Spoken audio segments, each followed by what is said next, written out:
నమస్తే welcome to red TV నేను మీ అలీ ప్రస్తుతం మనం నెల్లూరు నగరంలో ఉన్న బారాసైద్ దర్గాలో ఉన్నాం అయితే ఇక్కడ ప్రతి సంవత్సరం రొట్టెల పండగ అంగరంగ వైభవంగా జరుగుతుంది అయితే ప్రస్తుతం ఈ రొట్టెల పండగకి ఎలాంటి ఏర్పాట్లు చేశారు ఏందనేది చూద్దాం పదండి ఇప్పుడు చూస్తున్నాం ఒక బారాసైద్ దర్గాని అంగరంగ వైభవంగా ముస్తాబు చేశారు అయితే ఈ బారాసైద్ దర్గా గతంలో చాలా ఇరుకుగా ఉండేది అయితే కొంచెం ఎడల్పు కూడా చేసినట్టు ఉన్నారు చాలా స్థలం అంటే ఫ్రీగా తిరిగేందుకు ఇక్కడ వేలాది మంది భక్తులు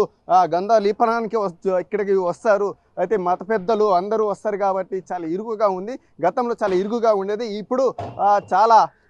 విశాలంగా చేశారు అయితే చూసేదానికి చాలా గతంలో ఇక్కడ రజక సోదరులు ఇక్కడ బట్టలు ఉతికేవారు అయితే బట్టలు ఉతికిన తర్వాత కాసేపు ఆ చెట్ల కింద విశ్రాంతి తీసుకుంటూ ఉన్నారు అయితే అట్లా విశ్రాంతి తీసుకునే సమయంలో కల్లోకి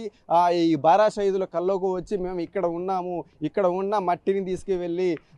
నవాబు యొక్క కూతురికి ఆరోగ్యం బాగలేదు ఈ మట్టి తీసుకుపోయి అది బాగుండదు అని చెప్పేసి ఆ కల్లోకి చెప్పడం జరిగింది అయితే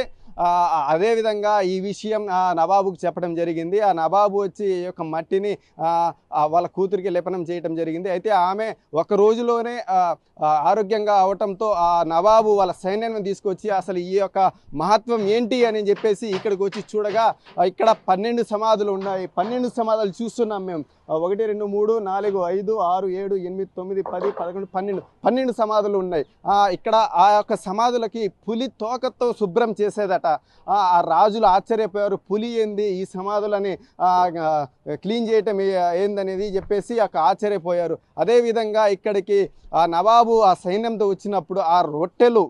ఆ రొట్టెలను తీసుకొని వచ్చి ఆ సైన్యులు తినిన తర్వాత ఇక్కడ ఆ అన్నానికి అలవటిస్తూ ఉన్నారు అయితే ఈ రొట్టెలని అందరికీ పంచండి అని చెప్పారు అంటే అక్కడ వాళ్ళు దూరం నుంచి వచ్చిన తర్వాత ఆ రొట్టెలు గట్టిగా పడిపోయాయి అయితే ఆ రొట్టెలు గట్టిగా ఉన్నతనంతో ఆ చెరువులో ఉన్న నీళ్లను ఆ రొట్టెలను తడిపి అందరికీ పంచారు అయితే 300 మందికి ఆ రొట్టెలు సరిపోయే ఆహారము ఇంచుమించు 3000 మందికి సరిపోయిందంట అయితే అదే మహత్వం అని చెప్పేసి చెప్తూ ఉన్నారు అదే మనం చూస్తున్నాం ఈ యొక్క బారాసైద్ దర్గా అదే అసలు ఏర్పాట్లు అయితే చాలా బ్రహ్మాండంగా చేశారు గతంలో ఇక్కడ చాలా ఇరుకుగా ఉండే ఈ స్థలం కాస్త విశాలంగా చేశారు అయితే ఇక్కడ గతంలో 300 మంది నిలబడే ఇక్కడ